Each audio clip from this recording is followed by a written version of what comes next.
qu'on va voir maintenant touche à l'immobilier justement avec, on a trouvé ça une idée originale de certains qui, on achète souvent pour soi, vous le disiez, pour sa retraite, pour avoir un toit, pour se rassurer. Il y a des gens qui disent non, il ne faut pas acheter pour soi, il faut acheter pour louer, il faut acheter pour, pas pour spéculer, mais en tout cas pour faire travailler cet argent-là et en obtenir tout de suite un rendement. Et ça peut marcher.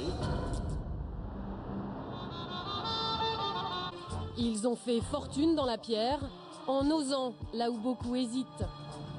À l'heure où la plupart des Français s'endettent pour acheter leur résidence principale, nous avons rencontré ceux qui envisagent l'immobilier comme un investissement financier. Décomplexés, ils considèrent la propriété comme un outil de spéculation, le meilleur moyen de faire de l'argent. Mais le champion toute catégorie, celui qui a fait fortune dans la pierre à partir de rien, c'est à Bangkok que nous l'avons trouvé. Une des plus hautes tours de la ville. Gilles Grimm nous a donné rendez-vous à son hôtel. Voilà, salle de sport. Il a commencé comme Ellis Franck. Aujourd'hui, il profite. Voilà, piscine. Tout ce que je ne trouve pas à Paris, je le trouve ici. D'une manière facile et avec le sourire. Il y a 24 ans, il achetait à crédit son premier studio à Paris. À 57 ans, il peut profiter de la vie. Son empire immobilier est estimé à 40 millions d'euros. Il vit entre Paris, où il gère ses affaires, et Bangkok, où il dépense son argent. Pourtant, au départ, son truc, c'était les pompiers. Paris, 20e arrondissement. Nous sommes au cœur de l'empire Grimm.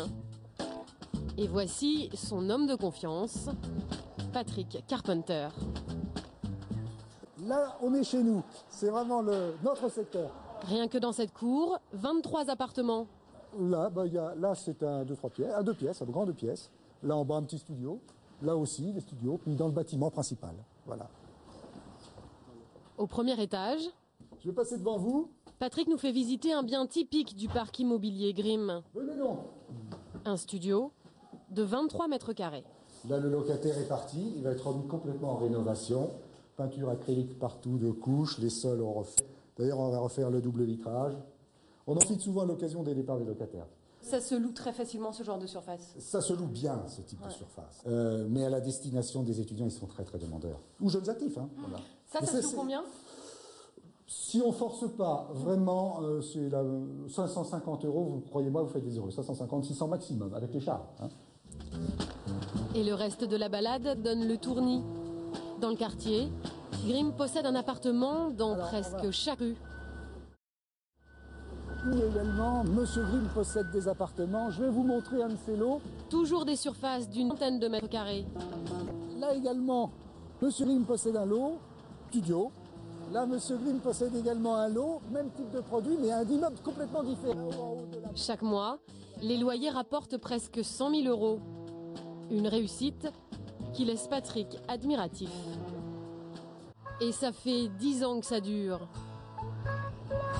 10 ans que Gilles fait totalement confiance à Patrick. De quoi profiter sereinement de sa vie de rentier. Un parcours comme le vôtre aujourd'hui, c'est encore possible? Totalement. Je suis capable de recommencer immédiatement dès demain matin s'il le faut.